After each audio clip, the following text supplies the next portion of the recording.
పాలకొల్లు దద్దరిల్లిపోయింది. తెలుగుదేశం పార్టీకి కంచు కోట పాలకొల్లు. దాన్ని బ్రహ్మాండంగా సాలిడ్ గా చేసిన ఘనత నిమ్మల రామానాయుడిది.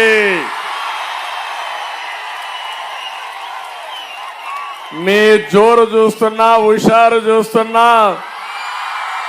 మా ఆడబిడ్డల పట్టుదల చూస్తున్నా, మా యువత కేరింతలు చూస్తున్నా, తమ్ముళ్ళు ఇదే జోరు రాష్ట్రం అంతా.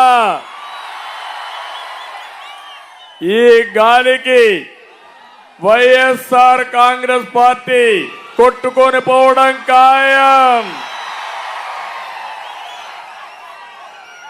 ఫ్యాన్ అయితే తిరిగేది మానేసింది.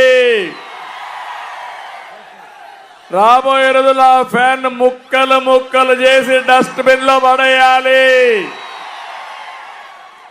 మిమ్మల్ని చూస్తే నాకు అనిపిస్తుంది 2024లో అదే జరుగుతుంది. మనం మీటింగ్ ప్రారంభించుకునే మునుపు రఘురామకృష్ణరాజు గారు 5 ఏళ్లు పోరాడాడు, అవునా కాదా? ఒక సైకో పాలనలో ప్రాణాలు ఒడ్డి ప్రజాస్వామ్య పరిరక్షణ కోసం పోరాడినటువంటి వ్యక్తి రఘురామకృష్ణరాజు గారు. మీ అందరి ఆమోదంతో ఈ పాలకొల్లులో వారిని మనస్ఫూర్తిగా సాదరంగా తెలుగుదేశం పార్టీలోకి ఆహ్వానిస్తున్నాను. తెలుగుదేశం పార్టీలో చేర్చుకుంటున్నాం. గట్టిగా మీరు కూడా స్వాగతం పలకాలి. ఇంకా గట్టిగా.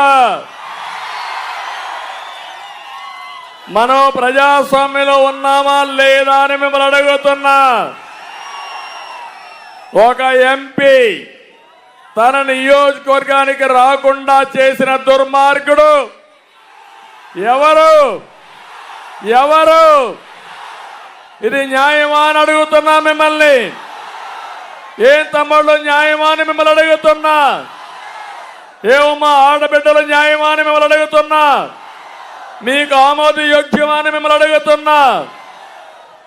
ఏంటి అరాచకం? ఏంటి సైకో పాలన?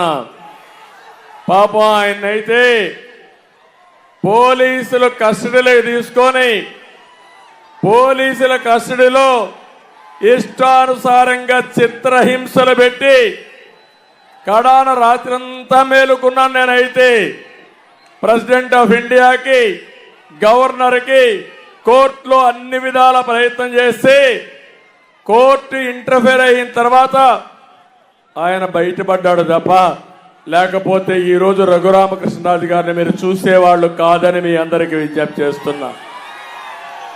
అందుకని ఈరోజు మీ అందరికీ ఒకటే విజ్ఞప్తి చేస్తున్నా.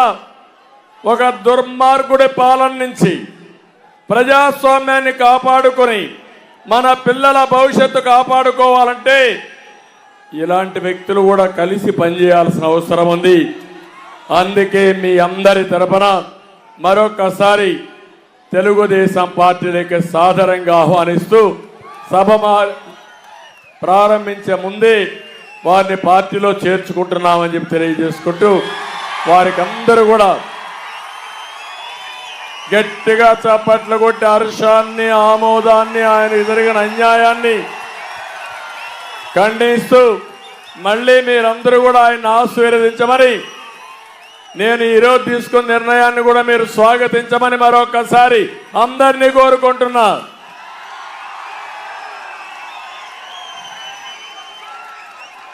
మైక్ 2 నిమిషాలు మాట్లాడతారు తర్వాత.